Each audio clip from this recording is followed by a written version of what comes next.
Springtime bulbs get lots of love.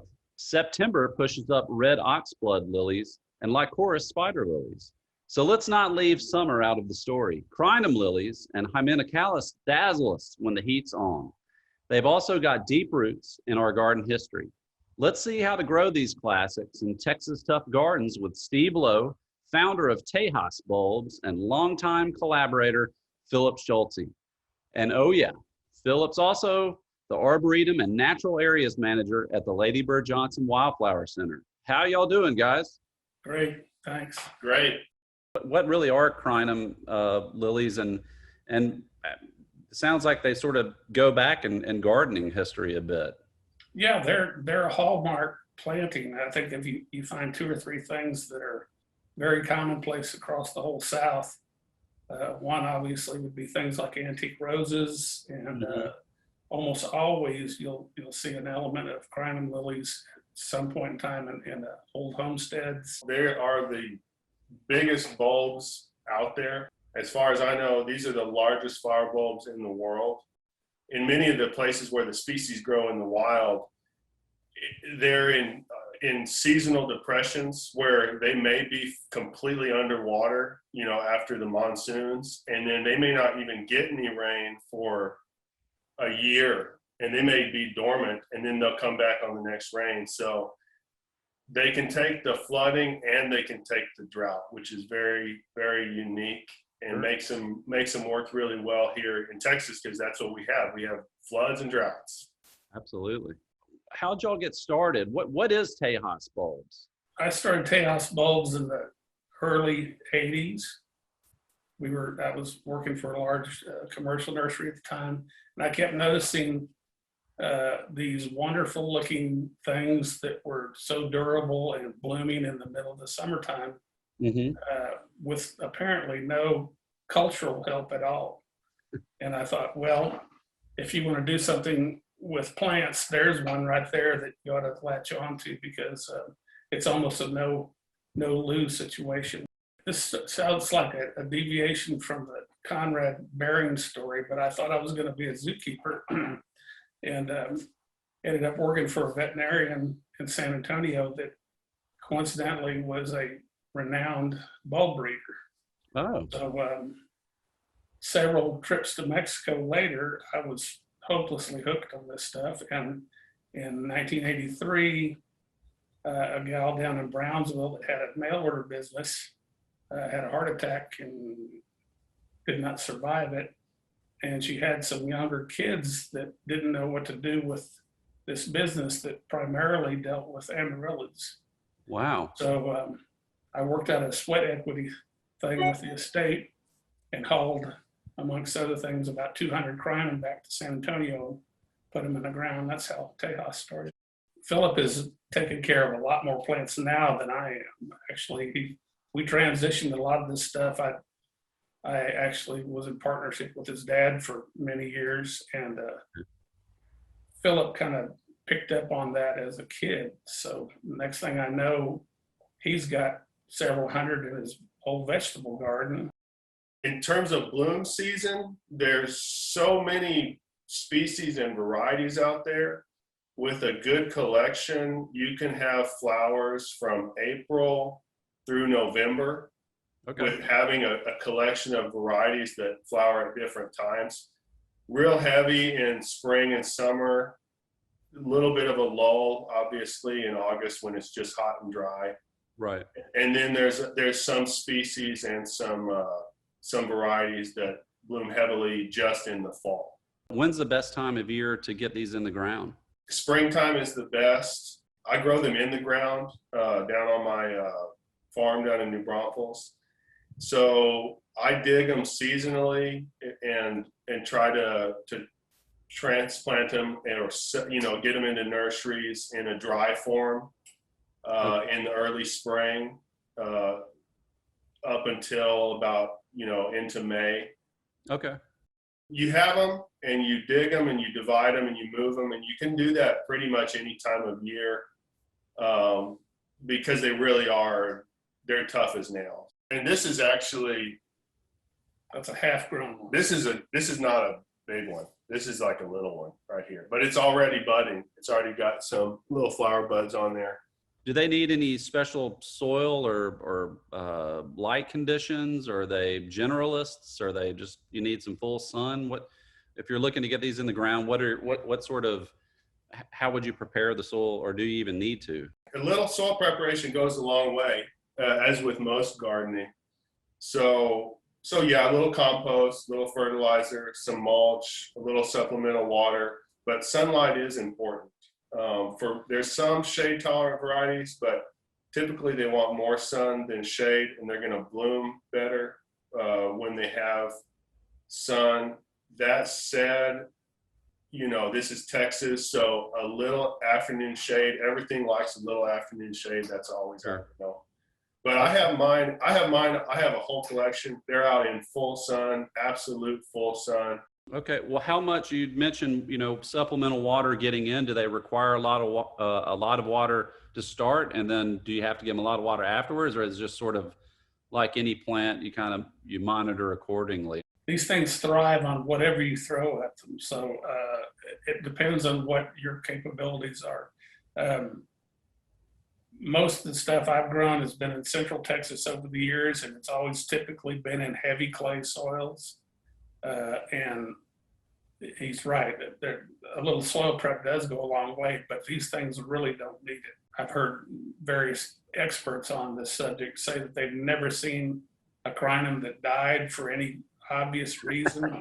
We get a lot of a lot of questions about getting these to bloom regularly. And I think you've mentioned some of the weather conditions that sort of help them along, but what are your recommendations for, you'd mentioned a little bit of fertilizer. If you're really wanting to encourage some good blooms, how would you go about that? If you really want to push them along, like anything else, a little light regular feeding, liquid feeding. Okay. It helps also to the old-fashioned manuring if you have access to that as a top dress. But you know, nothing really spurs these things on like a good rain.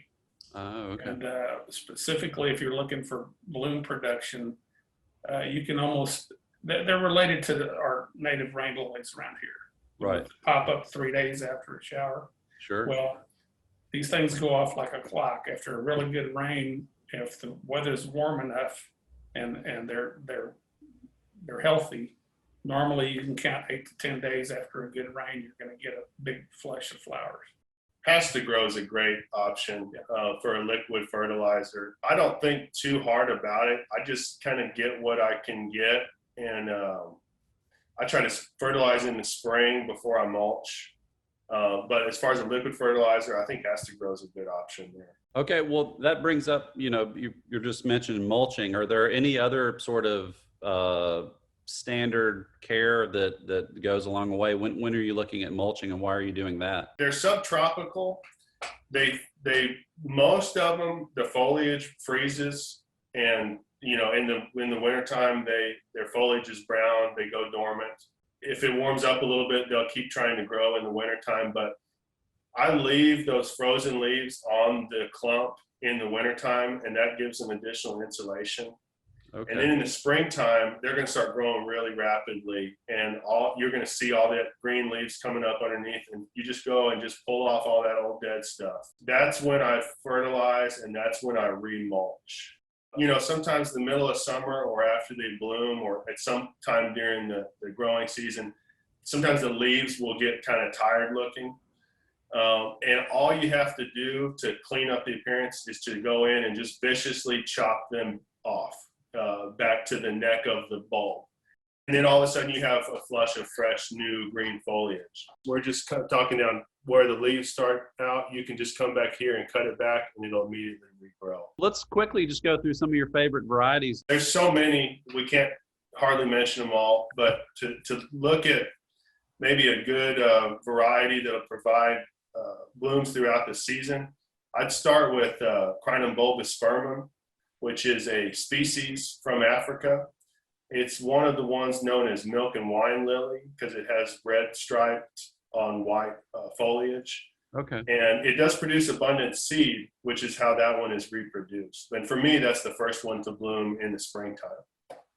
Okay. You'll typically find those variations of those that have gone feral in parts of central and east Texas, down in swales off the highway or next to the railroad track. This time of the year around Brenham to up in Navasota, Washington County, you'll see a lot of those. And that's probably the most cold-hardy too. In May, the Crinum powellii is really heavy bloomer, and there's different variety. Powellii is a shorthand for Crinum morii crossed with Crinum bulbospermum. And so you have everywhere from hot pink, which is Cecil Hootie shell, to a pure white, which is Crinum powellii alba. And that one blooms for me the entire month of May. Most of the powelliis will bloom solid for the month of May. And think of those as good for wedding arrangements. Oh, okay. They're pure white. If you're a cut flower fan, if you really don't like spending the kind of money that I see that they ask for big cut flowers at the florist now, these things will take care of you for at least 8 months out of the year for cut flowers. And most of them are extremely fragrant. When you get into June, July, you get into the dark pinks. There's many shades of pink in Crinum, but we get into what we call almost like a wine red or burgundy colors, which are highly desirable. Ellen Bosanquet is the classic, the standard dark red form, most well known of all the varieties. And then another one I like a lot is Bradley. That one's coming out of Australia. It has kind of soft flowing foliage. It's not as big as some of the other ones that I mentioned already. So it's easier to dig, it's easier to move. It's a little bit smaller in stature, and this dark pink flower is held high above this sort of recumbent foliage. Think of the same scale as Agapanthus. So it works well in mid-bed situations. Not all crinums are huge and giant. Not all crinums bloom in the spring and summer. There's a lot of variety there. Get into late summer, we start to see blooms on the Crinum americanum. Also, Stars and Stripes is a variety that blooms for me late summer, early fall, and that's a very dark red stripe on a white petal and a little bit of a smaller plant. Another one that blooms for me really well in the fall is 12 Apostles. And that's a bulb that actually, that one blooms throughout. That's the one that blooms more than any other one for me personally. Okay. But heaviest in the fall and very fragrant. And then one more good one that not a lot of people have. It's called Jubilee, and it is the very last one to bloom in the fall. I mean, all the way up to the frost. Like in November is when I get blooms late October into November, and that's a smaller statured plant, and it can take a little bit of shade. So that's a good one for people that don't have the space or necessarily the sunlight for some of these really big varieties. I'm still developing hybrids the last few years, and what's tricky about that is it takes many years to get these things to size up. And then you have to trial them to make sure they're worthy of naming. But a couple that have come off the line within the last few years by myself and other people, one in particular is Lady Chameleon. It's what they refer to as a changeable, meaning that the petals from one bloom to the next can actually vary. You'll get some striping in it, a phenomenon called chimera that shows up in various species and hybrids. Let's follow up here quickly with spider lilies. There are a lot of plants that have this common name, like the more of the red colored lycoris that we see in the fall, but there are others that bloom in spring and summer. Yeah, they bloom June, July. They make excellent foliage plants.